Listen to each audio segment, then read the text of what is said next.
The land is dry around Katikati village in northern Tanzania, and there are very few water sources.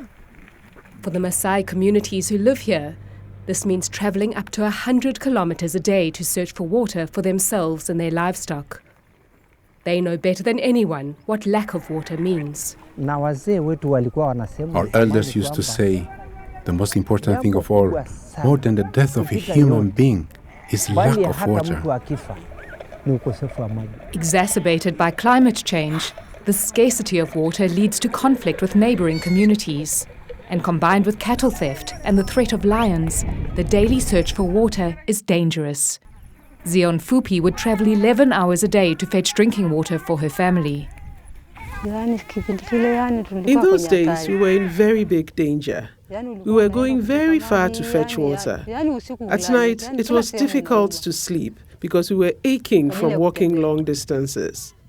Then 2 years ago, she found out that there is water 180 metres under her feet.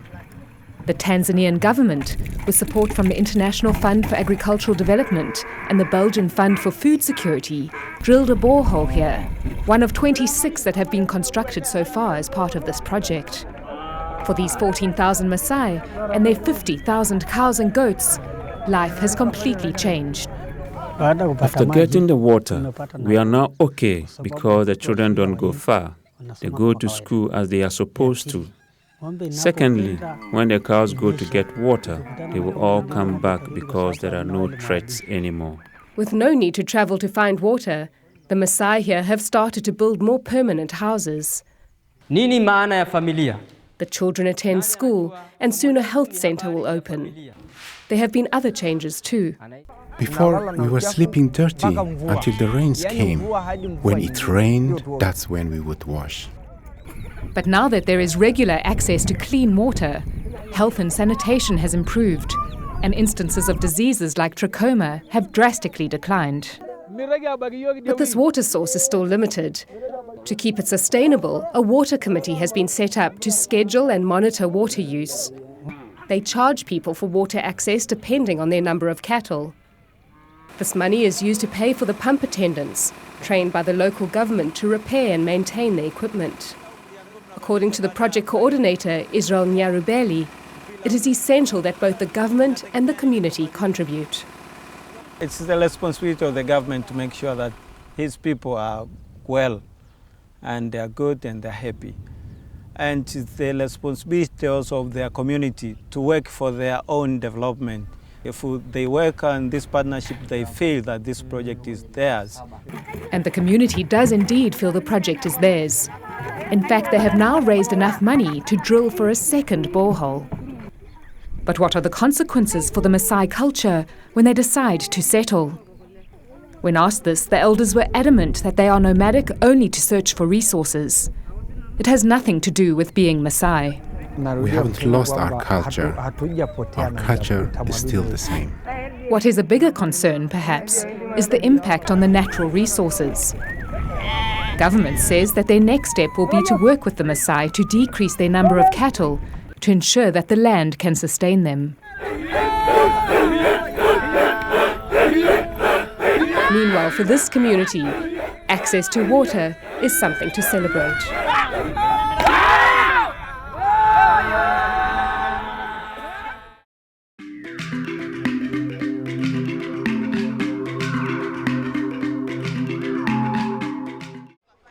They say a hungry man is an angry man, and this conflict in the Central African Republic has driven thousands of people from their homes.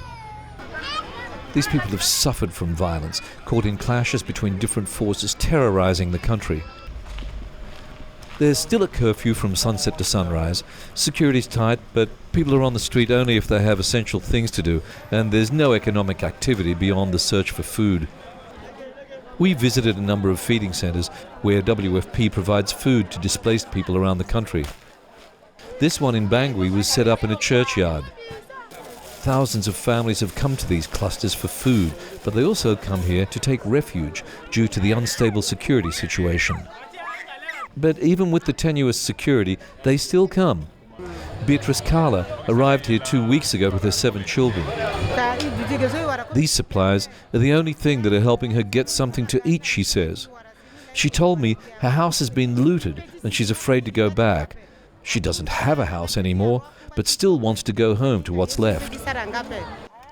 We saw families cooking and asked how they were coping, and then a woman told us not to bother asking questions, but to go and tell the militias to stop killing them. Most people are clustered around these feeding centres here. They're getting food in small amounts, they always need more. But they want security more than anything. So these feeding centres, they're giving them a sense of security, but it really isn't enough. Pastor Thomas Elvis explained last night that someone threw a hand grenade into the distribution site here. At another food distribution point we found Dan Willy Thierry, who normally repairs tyres for a living. Mobs killed 6 of his relatives, and he's been in the camp for the past 30 days with his wife and 4 children. He thanks God that today they brought more supplies. He's taking it all back to his wife to cook for the children. He told me he just wants peace so he can go back to work, and also peace so his children can go back to school.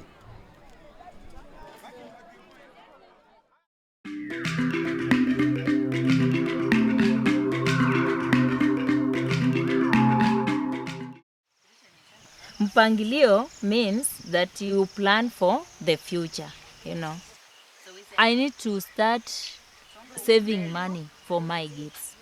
After that, if I have more money, then it means I need to expand in farming. Life for the Wasiki family used to look very different. Their small farm was producing very little food. I just grow different crops, but it cannot pay me so much. With no money to invest, their crops were failing year after year. You can have that courage of doing something, but we lack capital. To help them overcome this problem, an agriculture development organization provided credit to buy their inputs and trained them on modern planting techniques. You go straight. I just have a good business right from my own blood. They were taught how to use a string and dig carefully spaced holes and plant in rows, then to place one seed in every hole and add a carefully measured dose of fertilizer. You know me, I like farming. If you work hard in farming, then it means you will gain a lot. Within 1 year, the Wasiki family tripled their yield, and then, using improved storage methods, they were able to keep their harvests safe from pests and sell the surplus later in the year when the prices were higher. If it is dry enough, it cannot spoil. Rasoa and Cyrus have completely transformed their farm. When I increase my harvest, mine is to make my plants. They can now diversify their crops and think about long-term sustainability. Crop rotation is more important because it assists in soil fertility. Right now, I'm having tomatoes in the shamba, I'm having sukuma wiki, I'm having sorghum, I'm having potato, and even I'm having beans. By diversifying their farm, Rasoa and Cyrus are not just growing more food, they're also growing more nutritious food and feeding their children a balanced diet. Family farming is important because it helps us to have enough food for the family, and also it enables us to sell that harvest of ours and then do other things that we need to do for ourselves. When that farmers like me invest into something and work hard, I think Africa will have enough food, and it can also come up with assisting other countries. Yeah.